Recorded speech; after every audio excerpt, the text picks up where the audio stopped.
السلام علیکم friends, welcome to Urdu novelist. آج میں آپ کے لیے لے کر آئی ہوں دیا زہرا کے ناول میں تیری عادت کا مارا کے پارٹ نمبر 4 کو لے کر۔ لیکن اس سے پہلے آپ جلدی سے کر لیجئے ہمارے چینل کو سبسکرائب، ویڈیو کو لائک اور کلک کر لیجئے بیل آئیکن کو۔ اب آتے ہیں ناول کی جانب۔ یہ سوٹ نہیں کرے گا تم پر بٹر فلائی؟ ماہا نے چونک کر آس پاس دیکھا تھا۔ وہ بازو سینے پر باندھے دیوار کے ساتھ ٹیک لگائے کھڑا تھا۔ ماہا کی آنکھوں میں خوف لپکا اور ڈریس ہاتھ سے چھوٹتا زمین پر گر گیا۔ وہ والا، اس میں تم بلا کی حسین لگو گی، آئی سویئر۔ وہ آرنج اور بلیک کنٹراسٹ کی نیٹ کی فراک کی جانب اشارہ کرتے بولا۔ ماہا نے پیچھے کی جانب قدم بڑھائے تھے جہاں شاپ کی دوسری جانب آرزو اپنی شاپنگ کر رہی تھی۔ بھاگنے کی کوشش بیکار ہے، چلو ڈریس لو، مجھے تمہیں اس میں دیکھنا ہے، وہ لب دبا کر بولا۔ اس کی ہیزل گرین آنکھوں میں چمک ابھر گئی۔ سنائی نہیں دے رہا تمہیں بٹر فلائی؟ ڈریس لو۔ اس مرتبہ وہ ذرا غصے سے بولا تھا۔ ماہا نے فوراً کانپتے ہاتھوں سے وہ ڈریس اٹھا لی، گلے میں گلٹی سی ابھر کر معدوم ہوئی تھی۔ ماہا، آرزو نے ماہا کے کندھے پر ہاتھ جمایا۔ ماہا نے چونک کر اسے دیکھا۔ ماہا کا جسم کپ کپا اٹھا۔ کیا ہوا، تم ٹھیک تو ہو؟ یہاں گمسم کیوں کھڑی ہو؟ آرزو نے چونکتے ہوئے پوچھا۔ ماہا نے پلٹ کر دیکھا، وہاں اب کوئی نہیں تھا۔ دل کے نہا خانوں میں خوف کنڈلی مارے بیٹھ گیا تھا۔ وہ شخص کیا واقعی کوئی بلا تھا جو پل میں نظر آتا اور پل میں غائب ہو جاتا تھا؟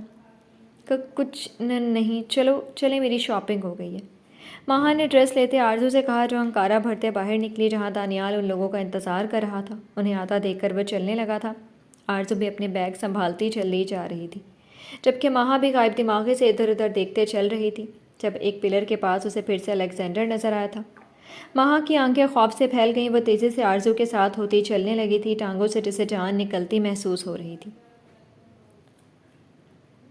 اف اللہ، کیا مصیبت ہے پڑھنا، آرزو سر پکڑے بولی۔ وہ لوگ کچھ دیر پہلے ہی گھر پہنچے تھے۔ دانیال تو آفس واپس چلا گیا تھا، جبکہ ماہا روم میں تھی۔ ادھر آرزو کتابوں میں سر دیے بیٹھی تھی۔ یا خدا، میری بھی شادی کروا دیں، کم از کم اس پڑھائی سے میری جان چھوٹ جائے گی، آرزو سر اوپر اٹھائے دعا کرتے بولی۔ لیزے اسے دیکھتے ہنس دی، جبکہ عائشہ نے اسے گھور کر دیکھا۔ باجی جی، اگر آپ کے شوہر نے کہا کہ آپ کو پڑھنا ہے تو؟ علی صوفے پر بیٹھتے بولا تو آرزو نے غصے سے دانت پیستے اسے گھورا۔ منحوس مارے، جب بھی بولتے ہو غلط ہی بولتے ہو۔ آرزو ہنکارا بھرتے بولی۔ علی کندھے اچکا گیا۔ آپ کو شادی کرنی ہے؟ آقا جی کی آواز پر آرزو نے زبان دانتوں تلے دبا کر پیچھے کی جانب دیکھا۔ وہاں بیٹھے کئی لوگوں کے چہروں پر سایہ سا لہرایا، شاید اگلے لمحے کا سوچ کر۔ رخسار بیگم، نور بیگم، صفیہ بیگم اور سفیر صاحب بھی وہاں چلے آئے تھے۔ نہیں وہ آقا جان، میں تو بس، آرزو کتاب ٹیبل پر ہی رکھتے خود اٹھتے شرمندگی سے بولی۔ آقا جان نے اسے ہاتھ کے اشارے سے اپنے پاس بلایا۔ وہ سر جھکائے چلتے ان کے پاس صوفے پر ٹک گئے۔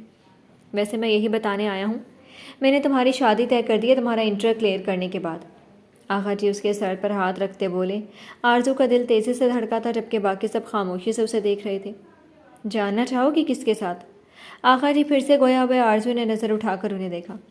دانیال کے ساتھ، آقا جی مسکرا کر بولے۔ کمرے سے باہر نکلتی ماہا نے یہ سنتے لبوں پر ہاتھ جما لیا، جبکہ لیزے بھی منہ کھولے آرزو کے رفتہ رفتہ سرخ پڑتے چہرے کو دیکھنے لگی، جہاں اب مسکراہٹ نہیں تھی بلکہ وہاں ایک حیرت کا جہان آباد تھا۔ دانیال، حیرت کی انتہا کو پہنچتے اس کے لبوں سے آزاد ہوا، وہ لب بھینچ گئی۔ ہاں دانیال، ہم سب کا یہی فیصلہ ہے، آقا جی آرزو کے سرخ پڑتے چہرے کو دیکھے بغیر پھر سے بولے۔ آرزو خان یکدم اٹھ کھڑی ہوئی تھی۔ رخسار بیگم نے پریشانی سے بیٹی کو دیکھا، اور یہی حال باقی سب کا بھی تھا۔ آقا جان، مجھے آپ کے ہر فیصلے کی عزت ہے، لیکن یہ نہیں، میں دانیال سے شادی نہیں کرنا چاہتی۔ اگر آپ میری شادی کسی راہ چلتے فقیر سے بھی طے کر دیتے تو میں کر لیتی، لیکن دانیال سفیر خان ہرگز نہیں، کبھی بھی نہیں، وہ لب بھینچے بولی۔ اس کا چہرہ ضبط کرنے کے باوجود سرخ پڑ رہا تھا۔ اس کی بات سنتے آقا جی نے تیوری چڑھائی۔ کیوں؟ آخر کیا مسئلہ ہے دانیال میں؟ اور دوسری بات، لڑکیاں یوں منہ اٹھا کر اپنی شادی کے بارے میں نہیں بولتی، آقا جی صوفے سے اٹھتے روبدار لہجے میں بولے تو آرزو ضبط سے سر جھکا گئی۔ آقا جان، بے شک لڑکیوں کو وہ شادی موت لگ رہی ہو، آپ جانتے ہیں دانیال سفیر خان اور آرزو خان سکے کے دو الگ پہلو ہیں، اور ویسے بھی دانیال خود بھی نہیں مانے گا، آرزو سر جھکائے بولی۔ اس کی آواز لڑکھڑا گئی تھی، دل بند ہونے لگا تھا۔ وہ مان گیا آرزو، اور اب میں چاہتا ہوں تم بھی مان جاؤ، ورنہ مجھ سے یا گھر کے کسی فرد سے تمہارا کوئی رشتہ نہیں ہوگا، مجھے شام تک تمہارا فیصلہ چاہیے۔ آقا جی غصے سے وہاں سے چلے گئے تھے۔ ان کے جاتے ہی سفیر صاحب ان کے پیچھے گئے، جبکہ رخسار بیگم آرزو تک آئی تھی۔ کیا خرابی ہے دانیال میں آرزو؟ اور کس طرح تم زبان درازی کر رہی تھی آقا جان کے سامنے؟ رخسار بیگم اس کے کندھے جکڑے اس کا رخ اپنی جانب کرتی سخت لہجے میں غصے میں بولی۔ مما، کہ یہ کافی نہیں ہے کہ آرزو خان دانیال سفیر خان کو پسند نہیں کرتی؟ زہر لگتا ہے وہ مجھے۔ وہ نظریں اوپر اٹھاتے بولی۔ اس کی آنکھیں سرخ ہو رہی تھی جن میں نمکین پانی تیر رہا تھا۔ وہ آنکھیں رگڑتی باہر نکلی تھی۔ وہ کالج یونیفارم میں ہی نکل گئی بغیر شال لیے۔ ٹیسٹ یاد کرنے کے چکر میں اس نے چینج بھی نہیں کیا تھا اور اب اس کے گلے میں بس ایک پٹی تھی۔ رخسار بیگم نے یاسیت سے اس کے پشت کا گھورا تھا۔ خان بابا دانیال کے آفس چلیں؟ وہ آنسو ضبط کرتے بولی۔ خان بابا سر جھکاتے گاڑی میں بیٹھ گئے۔ پھر سارے راستے آرزو نے خود کو مضبوط بنانے کے جتن کیے تھے۔ نہ ہی اب اس کی آنکھوں میں آنسو تھے اور نہ ہی وہ انہیں لانا چاہتی تھی۔ آپ کی ہمت کیسی ہوئی اس رشتے پر حامی بھرنے کی؟ مٹھیاں بھینچے وہ میٹنگ روم کے دروازے کو دھڑام سے کھولے اندر داخل ہوتے بغیر کسی کا لحاظ کیے چیخی تھی۔ میٹنگ روم میں بیٹھے 4 افراد نے اچنبھے سے اس لڑکی کو دیکھا جبکہ دانیال سفیر خان کا چہرہ دھواں دھواں ہوا تھا۔ آرزو باہر جاؤ، وہ باقی سب کے چہروں پر دبی دبی ہنسی دیکھتے بمشکل غصہ قابو کرتے بولا، ورنہ ابھی آرزو خان اس کے ہاتھوں سے ضائع ہو جاتی۔ کیوں باہر جاؤں میں؟ مجھے بتائیں کس کی مرضی سے آپ نے رشتے پر حامی بھری؟ مجھے آپ سے شادی نہیں کرنی، سمجھے آپ؟ وہ بغیر لحاظ کیے اس کے قریب جاتے بولی۔ اس کا چہرہ سرخ ہو رہا تھا جبکہ اسے کالج یونیفارم میں دیکھے بغیر دانیال سفیر خان کا خون کھول اٹھا، کیونکہ وہ دوپٹے کو گلے میں پٹی بنائے ڈالے ہوئے تھی اور اس کے وجود پر اس کے علاوہ کچھ بھی نہیں تھا۔ میں تمہارا منہ توڑ دوں گا بددماغ لڑکی، دفع ہو جاؤ اب یہاں سے۔ وہ ٹیبل سے ساری فائل نیچے گراتا شدید غصے میں پھنکارا کہ آرزو تھوڑے خوف کے زیر اثر پیچھے کو اچھلی۔ دانیال ریلیکس۔ معراج نے دانیال کا کندھا جکڑے اس کا دھیان کلائنٹ کی طرف کیا جو اسے یہ سب آنکھیں پھاڑے دیکھ رہے تھے۔ معراج انہیں لے کر باہر جاؤ، وہاں انہیں سب ایکسپلین کرو، دانیال قہر ڈھاتے لہجے میں معراج سے بولا تھا جبکہ اس کی سرد شفاف نظریں آرزو کے چہرے پر تھیں۔ معراج کلائنٹ کو وہاں سے لے گیا اور آرزو خود کو اور دانیال سفیر خان کو اکیلے کمرے میں دیکھ کر اپنے یہاں آنے کو غلطی مان رہی تھی۔ وہ پیچھے کی جانب قدم بڑھانے لگی تھی کیونکہ مقابل شخص کسی حیوان کی طرح اسے گھور رہا تھا۔ شال کہاں ہے تمہاری؟ ایک جسم میں اس تک جاتے ہوئے اس کا چہرہ دوچہ غورایا تھا۔ شدید غصے کے تحت دانیال کے ہاتھوں میں ارتعاش برپا تھا۔ آرزو کا وجود کپکپا اٹھا تھا۔ اگر میرے ہاتھ بندھے نہ ہوتے آرزو تو ابھی میں تمہارے چھوٹے چھوٹے ٹکڑے کرتے چیل کووں کو کھلا دیتا۔ اس کا چہرہ جھٹکتے وہ دیوار پر ہاتھ مارتے وحشت سے لبریز آنکھوں سے اسے دیکھتے بولا تھا۔ کیا عزت رہ گئی تھی اس کے ان کلائنٹ کے سامنے جو اس کی کمپنی سے ڈیل کرنے کو ترس رہے تھے، اور اب دانیال سفیر خان کو کیسے دیکھ رہے تھے؟ مجھے نہیں کرنی آپ سے شادی، منع کریں جا کر۔ آرزو اب لب بھینچے پھر سے گویا ہوئی اس کے چلتی زبان پر دانیال سفیر خان نے لہو رنگ نظروں سے اسے دیکھا۔ Shut up, damn it, just shut up, میں ابھی تمہاری زبان کھینچ لوں گا ورنہ تم جیسی امیچور لڑکی سے شادی کرنے کا میں مر نہیں رہا۔ پتہ نہیں آقا جی نے میرے سر پر یہ مصیبت کیوں ڈال دی ہے۔ غصے کی وجہ سے دانیال کی سانسیں بھاری ہو رہی تھی، چہرہ سرخ ہو رہا تھا۔ اس نے سلگتی کنپٹیوں سمیت سامنے کھڑی آرزو کو دیکھا۔ مجھے بھی کچھ شوق نہیں آپ جیسے بورنگ انسان کے ساتھ رہنے کا۔ پتہ نہیں خود کو ترم خان سمجھتے ہیں آپ جیسے مرد، صرف دوسروں پر حکم چلانا جانتے ہیں۔ اندر سے آپ کتنے کمزور ہیں میں اچھے سے جانتی ہوں، جاہل کہیں کے۔ وہ حقارت سے بولی۔ اس کی آنکھوں میں ابھرتی حقارت کے ساتھ نخوت نے دانیال سفیر خان کو جیسے ششدر کر دیا تھا۔ وہ کیسے کیسے القابات دے رہی تھی اس کی ذات کو، وہ لب ایک دوسرے میں پیوست کر کے، مگر لہو رنگ آنکھیں اس کی ہیزل آنکھوں میں گاڑی ہوئی تھی۔ کیا بکواس کی ہے تم نے؟ وہ اس کی جانب قدم بڑھاتے بولا تھا۔ اس کی آنکھوں میں خون اترا ہوا تھا، چہرہ تن سا گیا تھا۔ آرزو پیچھے کی جانب قدم لینے لگی تھی۔ یہیں کہ آپ جاہل انسان ہیں، اپنی مرضی تھوپنی ہوتی ہے، بس بڑے کزن ہونے کا ناجائز فائدہ اٹھاتے ہیں۔ مجھ پر نظر رکھی آپ نے، گھٹیا انسان۔ آرزو کا دل بہت تیزی سے دھڑک رہا تھا مگر زبان اب بھی چل رہی تھی۔ چٹاخ! ایک زوردار تھپڑ نے آرزو کا گال دہکا دیا۔ وہ پھٹی پھٹی نظروں سے سامنے مٹھیاں بھینچے شخص کو دیکھ رہی تھی۔ اس کی آنکھوں سے آنسو جاری ہوتے زمین پر گرنے لگے تھے۔ شاید یہ جواب بہتر تھا تمہارے لیے۔ ہمت کیسے ہوئی میرے کیریکٹر پر ایسے الفاظ کسنے کی؟ وہ دانت کچکچاتے بولا۔ اس کے لفظوں سے جیسے زہر اگل رہا تھا، اور آرزو دہکتے گال پر ہاتھ رکھے روتے ہوئے اسے دیکھ رہی تھی۔ خان بابا! دانیال چیخا جب باہر سے خان بابا سر جھکائے اندر داخل ہوئے۔ لے جائیں اسے گھر واپس، اب سے اور اسی وقت سے یہ گھر سے باہر نہ نکلے، اسے کوئی بھی ڈرائیور کہیں بھی لے کر نہیں جائے گا۔ دانیال نے چیختے شدید طیش میں حکم صادر کیا اور آرزو کے گنگ چہرے کو نظر انداز کرتے اس کا بازو دبوچے اسے دروازے کی جانب پھینکا تھا۔ خان بابا آرزو کو وہاں سے لے گئے اور پیچھے دانیال نے پورے میٹنگ روم کا ستیہ ناش کرتے ہر چیز زمین پر پٹک ڈالی تھی۔ وہ ایک چیئر پر سر پکڑے بیٹھ گیا تھا، دماغ بھٹی کی طرح پھنک رہا تھا۔ کیا فیصلہ کیا ہے تم نے پھر آرزو خان؟ آقا جی روکھے لہجے میں بولے۔ وہ سب اس وقت ہال میں موجود تھے۔ آرزو لب بھینچے وہاں کھڑی تھی جبکہ باقی سب صوفے پر ٹکے تھے۔ اسے ایسا لگ رہا تھا جیسے وہ کوئی مجرم ہو اور باقی سب جج جو اسے کوئی سزا سنانے والے ہوں۔ آرزو خان نے نظر اٹھا کر دیکھا، وہ بھی ہاتھ جوڑے زمین پر نظریں جمائے بیٹھا تھا۔ آرزو کے گال پر اب بھی نشان تھا۔ آفس سے آتے ہی وہ روم میں بند ہو کر خوب روئی تھی، لیکن کسی نے بھی اس مرتبہ اسے منانے کی کوشش نہیں کی تھی۔ آرزو بولو، آغا جی کچھ پوچھ رہے ہیں۔ رخسار بیگم نے التجائیہ انداز میں بیٹی کو دیکھا، وہ ہیزل سرخ آنکھوں سے ان سب کو دیکھ رہی تھی۔ اس نے ایک گہرا سانس لیا۔ نہیں، مجھے دانیال سفیر خان منظور نہیں، وہ سر اٹھا کر بولی۔ دانیال نے نظر اٹھا کر اس کے خود سر انداز کو دیکھا، وہ جبڑے بھینچ گیا۔ وہ لڑکی اسے ریجیکٹ کر رہی تھی۔ یہ تمہارا آخری فیصلہ ہے آرزو؟ آقا جی ضبط سے بولے۔ رخسار بیگم نے آنکھوں میں نمی لیے اسے دیکھا۔ سب لوگ پن ڈراپ سائلنٹ کی طرح وہاں خاموش بیٹھے تھے۔ جی ہاں آقا جان، یہ میرا آخری فیصلہ ہے۔ مجھے دانیال سے شادی نہیں کرنی، مجھے آپ کے ہر فیصلے کی عزت۔ بس خاموش ہو جاؤ لڑکی، آقا جی نے ہاتھ اوپر کرتے اسے خاموش کروا دیا تھا۔ آرزو نے نم آنکھوں سے انہیں دیکھا۔ آقا جی غصے سے کھڑے ہو گئے تھے۔ ٹھیک ہے، اگر تم نے یہی فیصلہ کیا ہے تو ہم میں سے کسی کو اعتراض نہیں ہے۔ عائشہ اور معراج کی شادی کے ایک ہفتے بعد ہم دانیال اور مہا کا نکاح کر دیں گے، اور اسی دن تم سفیان لیزے کے شوہر کے پاس امریکہ چلی جاؤ گی، ہمیشہ ہمیشہ کے لیے۔ آقا جی کرخت لہجے میں بولے۔ ان کی بات سنتے جہاں باقی سب دنگ تھے، وہیں مہا کو سانپ سونگھ گیا تھا۔ وہ سن ہوتے ذہن کے ساتھ ان کی باتیں سننے لگی تھی۔ میرے کسی فیصلے سے کسی کو اعتراض ہے تو وہ بھی آرزو کے ساتھ یہاں سے جا سکتا ہے۔ آقا جی نے بیک وقت لب بھینچے۔ دانیال اور ششدر چہرہ لیے مہا کو دیکھتے کہا۔ 2 پل وہاں ٹھہرنے کے بعد وہ وہاں سے چلے گئے، جبکہ آرزو نے نم آنکھوں سے دانیال کو دیکھا، اور دانیال سفیر خان نے نفرت سے آرزو کو۔ مہا لب بھینچی آنسوؤں کا گلا گھونٹتے وہاں سے اٹھ کر کمرے میں بند ہو گئی۔ وہ اب کیا کرتی؟ وہ کس طرح سب کو بتاتی؟ اس کا نکاح تو پہلے سے ہو چکا تھا۔ ایسے میں نکاح پڑھنے کا اس کے لیے جائز نہیں تھا۔ وہ منہ پر ہاتھ رکھتے رونے لگی تھی، ورنہ آج خان مینشن میں مہا کی چیخیں گونجتی۔ رفتہ رفتہ آرزو کو وہیں چھوڑے سب وہاں سے چلے گئے، حتیٰ کہ رخسار بیگم بھی اب وہاں دانیال سفیر خان اور آرزو خان ہی بچے تھے۔ تم جیسے کم عقل لڑکیوں کے حصے میں خسارے ہی آتے ہیں، وہ اٹھتے ہوئے آرزو کی پشت کو دیکھتے بولا۔ آرزو نے پلٹ کر اسے دیکھا۔ اگر میرا فائدہ آپ ہیں دانیال سفیر خان تو یقین مانیں مجھے خسارہ قبول ہے۔ وہ کس قدر ضبط سے بولی تھی، اپنے ضبط پر تو آج آرزو خان خود بھی حیران تھی۔ آقا جی کے فیصلے کو اب وہ انکار نہیں کر سکتی تھی، لیکن اگر وہ دانیال خان سے شادی کرتی تو شاید وہ ساری زندگی پچھتاتی ہی رہتی۔ دانیال آنکھوں میں غصہ بھرے وہاں سے لمبے لمبے ڈگ بھرتا باہر نکل گیا، جبکہ آرزو خان اپنے کمرے میں چلی گئی تھی۔ الیگزینڈر، ایک بری خبر ہے، قاسم پھر سے دروازے کے اس پار سے بولا۔ الیگزینڈر نے ہنکارا بھرتے آگے بولنے کی اجازت دے دی۔ ہمارے 4 آدمی پکڑے گئے ہیں اور انہیں کہاں پر رکھا ہے اس کا پتہ اس کمشنر کے پاس ہے۔ قاسم پریشانی سے بولا۔ الیگزینڈر طنزیہ ہنسا۔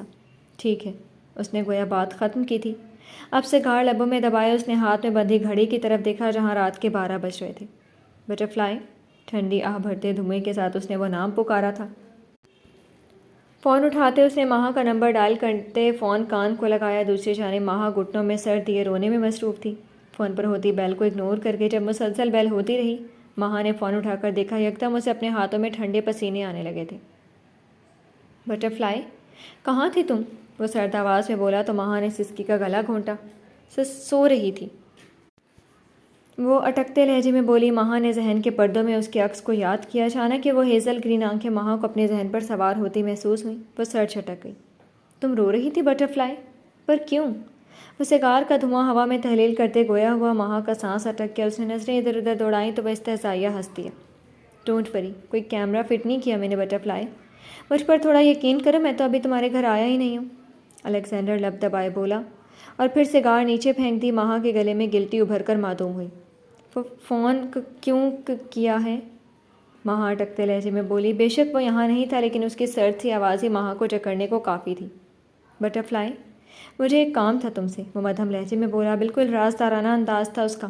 مہا چونکی۔ کیا؟ مہا لڑکھڑاتے لہجے میں بولی۔ دوسری جانب وہ اٹھ کر اب چہل قدمی کرنے لگا تھا۔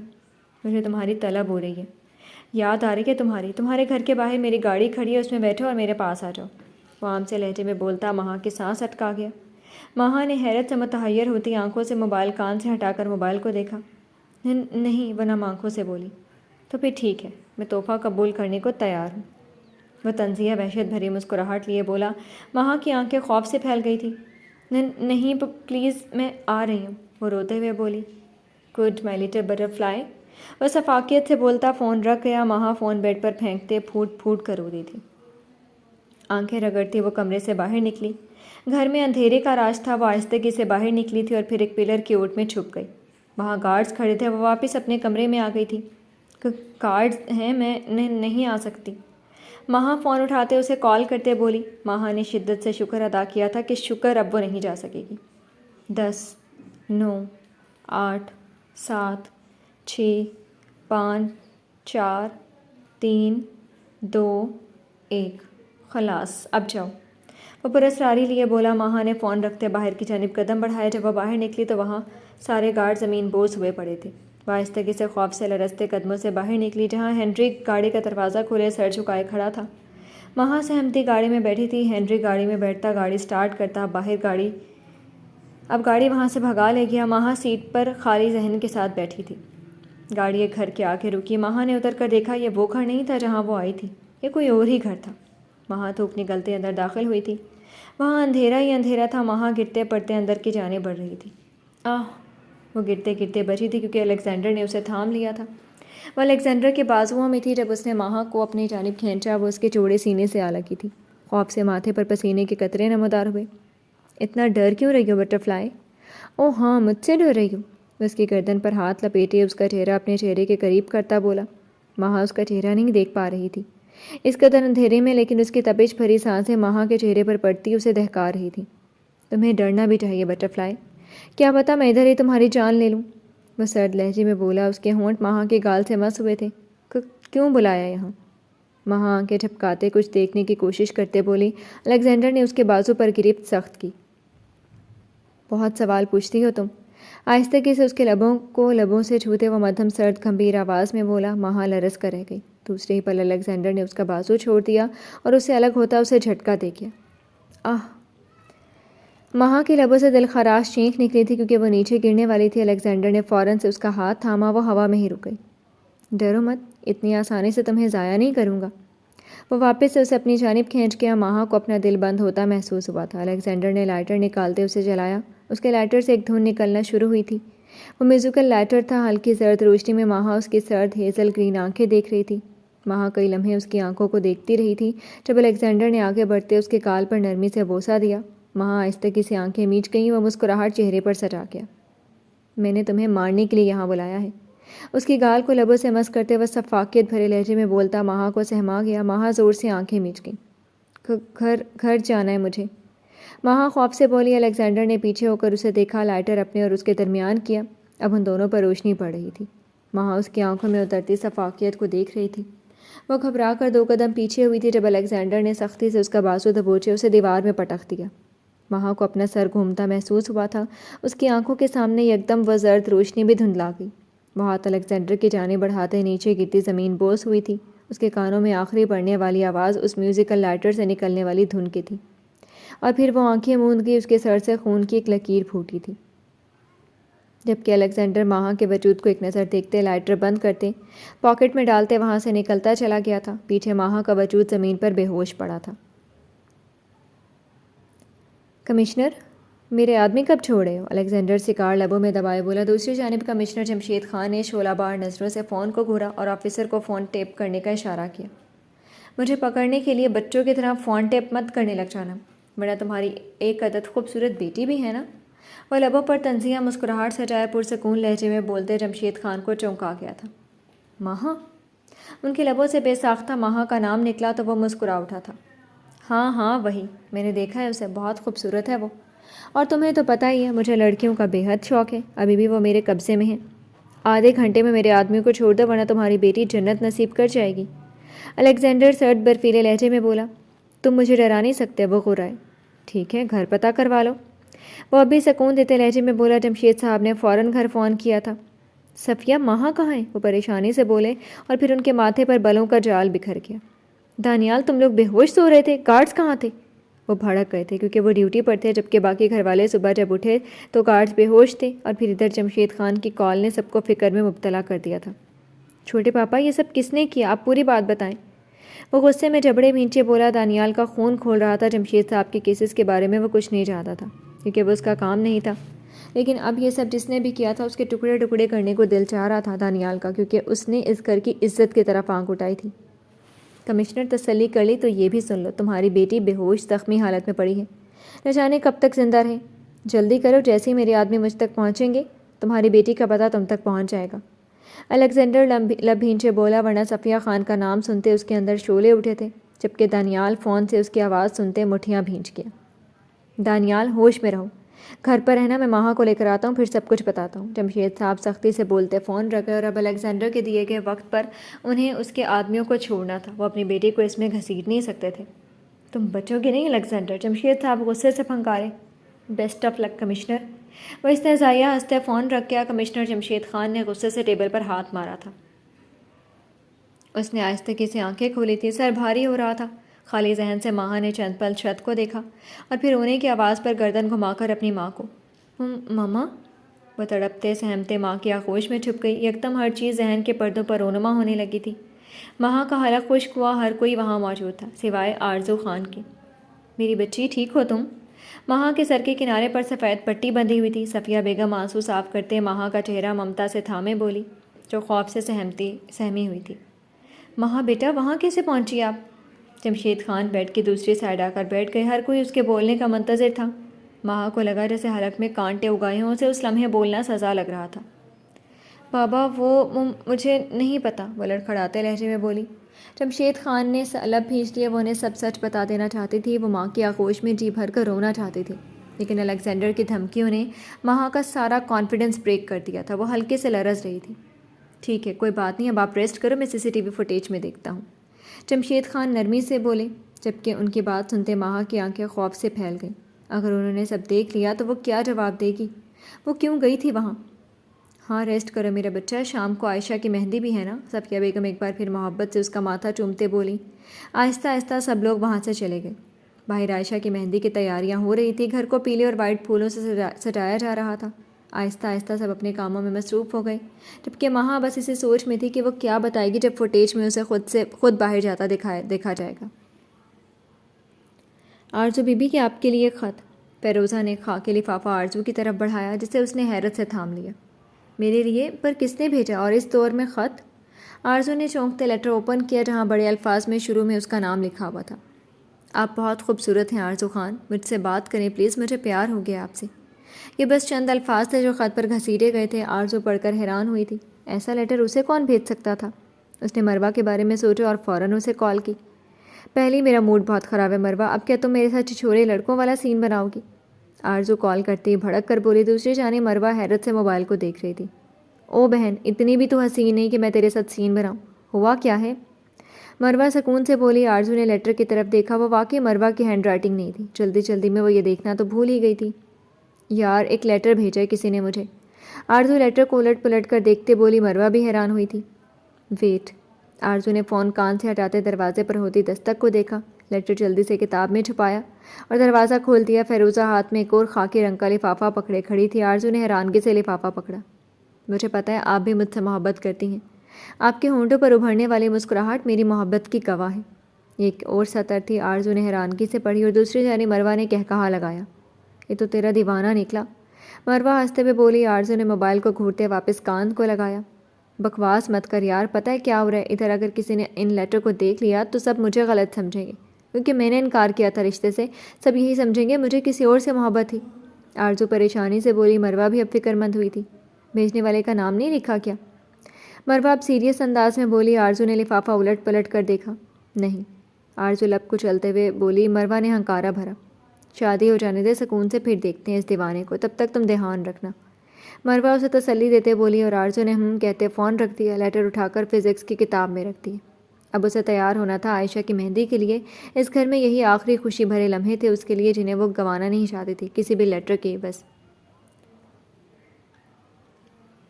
ماہا، تم ٹھیک ہو؟ مہندی کا فنکشن شروع ہو چکا تھا، سب آرزو سے کھچے کھچے سے تھے۔ آرزو کو تکلیف ہو رہی تھی، لیکن وہ لب بھینچے پھر ماہا کے ساتھ آ کر بیٹھ گئی اور خود بھی مہندی لگانے لگی۔ لان میں ہی فنکشن کا انتظام تھا، چند قریبی رشتہ دار تھے، کمبائنڈ فنکشن تھا۔ عائشہ پنک اور گرین کلر کی فراک میں بالوں کی چوٹی بنائی، آگے ڈالے ہلکے پھلکے میک اپ میں ہاتھوں پر مہندی لگائے بیٹھی تھی، اور معراج اس کے قریب بیٹھے اس کے کانوں میں سرگوشیاں کرتے اسے گھبرانے پر مجبور کر دیتا۔ اس کے چہرے پر لالی بکھر گئی۔ ہاں میں ٹھیک ہوں، ماہا جھکے سر سے بولی۔ وہ دونوں مہندی لگا رہی تھیں، اس کے بعد کسی نے ماہا سے کچھ بھی نہیں پوچھا، اس کی طبیعت خرابی کے چلتے۔ آرزو نے پر اکتفا کیا تھا۔ مہندی مکمل ہوتے وہ وہاں سے اٹھتی اندر کی جانب بڑھی۔ اس کا ذہن اب بھی ان لیٹر پر اٹکتا تھا۔ کون ہو سکتا تھا؟ اور کیوں بھیج رہا تھا اسے ایسے لیٹر؟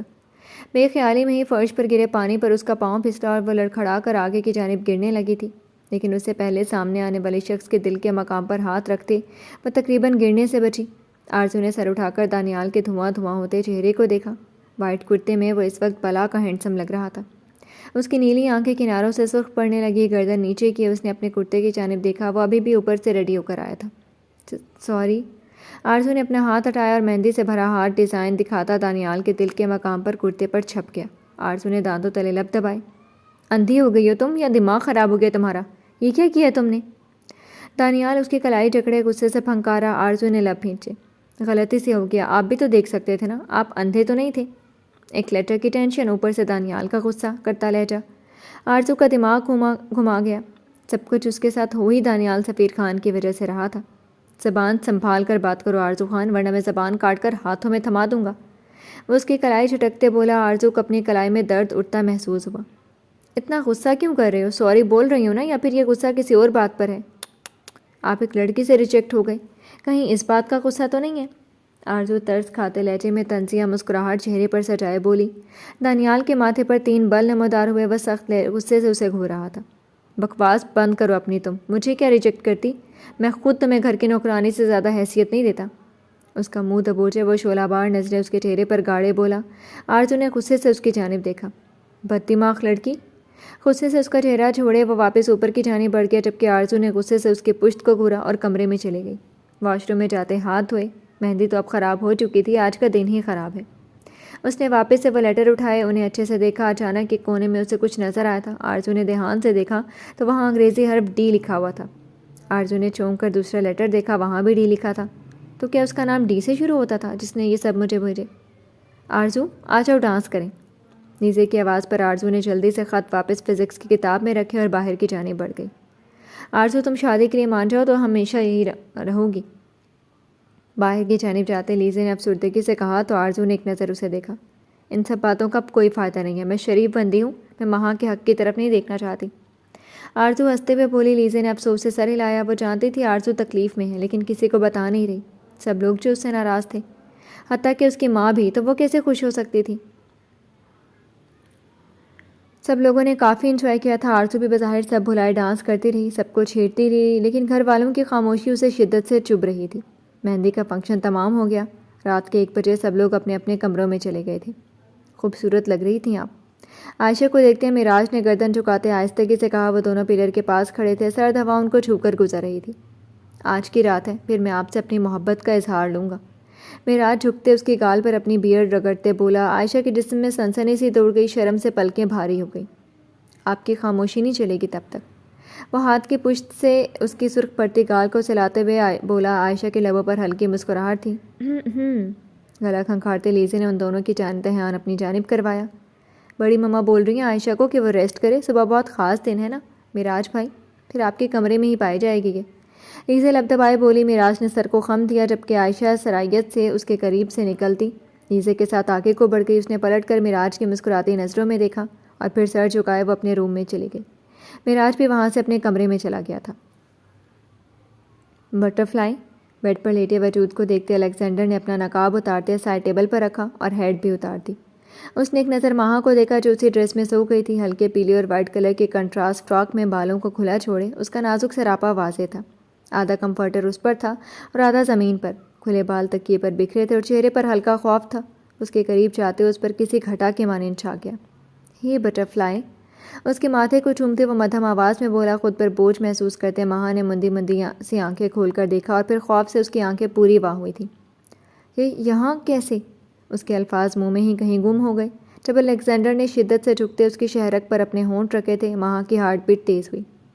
چھوڑو مجھے، میں بابا کو بلاتی ہوں، ماہا نم لہجے میں بولی۔ الیگزینڈر نے اس کے سجے سورے روپ کو دیکھا۔ ہیزل گرین آنکھوں کو دیکھتے ماہا کی دھڑکنیں تیز ہوئی تھیں، وہ آنکھیں ہمیشہ اس پر مسلط ہوتی تھیں۔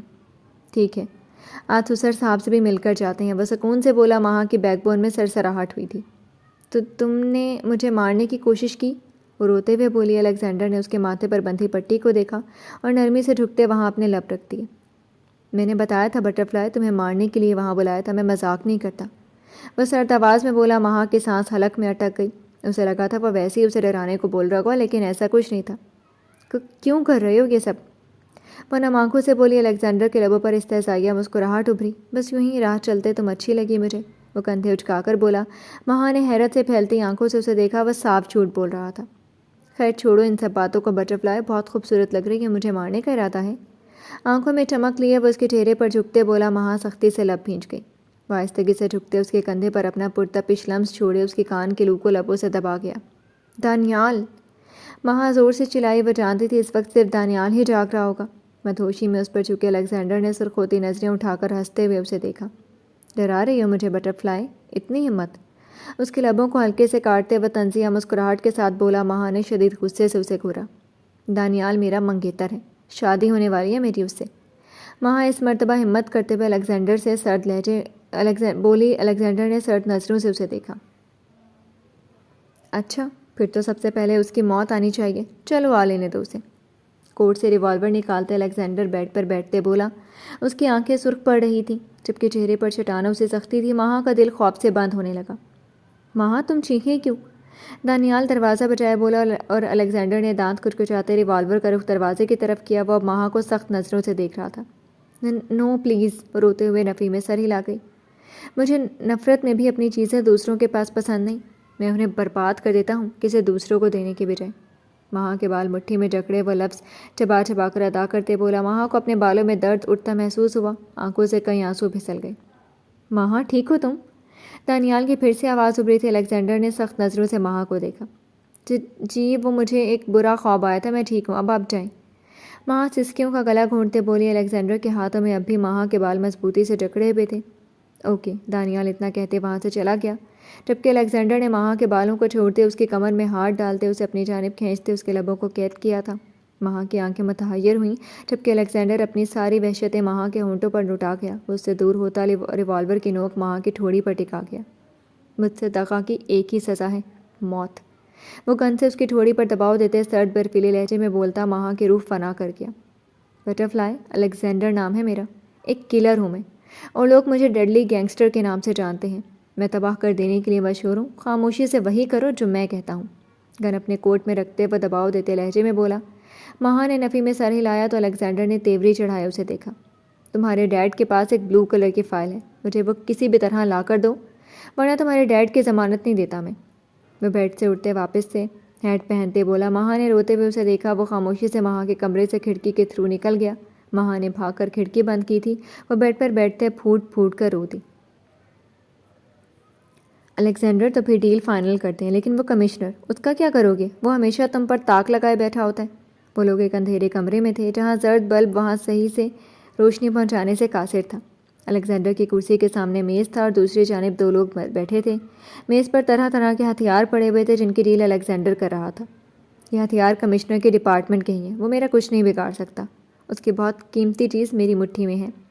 الیگزینڈر سائڈ اسمائل چہرے پر سجائے بولا۔ ان آدمیوں نے سر کو اسبات میں ہلایا۔ اوکے، یہ لو آدھی رقم، باقی کی رقم ان کے مطلوبہ جگہ پہنچنے کے بعد تمہیں مل جائے گی۔ انہوں نے ایک بیگ میز پر رکھا۔ قاسم نے آگے بڑھتے بیگ اٹھا لیا۔ الیگزینڈر نے ان سے ہاتھ ملاتے پلٹ گیا۔ یہ سارا سامان لوڈ کرواؤ، اور ہاں غلطی مت کرنا، سنجیدہ سرد بھری آواز میں کہتے وہ وہاں سے باہر نکل گیا تھا۔ قاسم نے اس کی پشت کو گھورا تھا۔ جی تو فرینڈز، کیسی لگی آپ کو آج کے ایپیسوڈ؟ کمنٹ سیکشن میں ضرور بتائیے گا۔ پھر حاضر ہوں گے نیکسٹ ایپیسوڈ کے ساتھ۔ اب تک کے لیے اجازت دیجیے، شکریہ، اللہ حافظ۔